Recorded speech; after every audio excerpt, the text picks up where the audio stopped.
நான் BCom first class வாங்கிவிட்டு, என்ன செய்வது என்று தெரியாமல் சுற்றிக் கொண்டிருந்தேன். கிரவுண்டுக்கு போவது, எக்சர்சைஸ் பண்ணுவது என்று. என் தந்தை கூட அறிவுரை கூறவில்லை. அப்பொழுது என் நண்பனுடைய தந்தை chartered accountant, financial control of TNEB.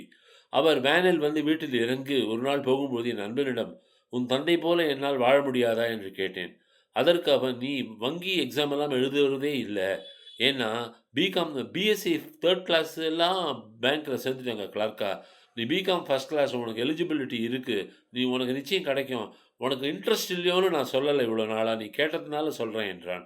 அதேமாரி எழுதிய முதல் எக்ஸாமிலேயே எனக்கு வங்கியிலே வேலை கிடைத்தது. அந்த நண்பனை இன்றும் என்னால் மறக்க முடியாது.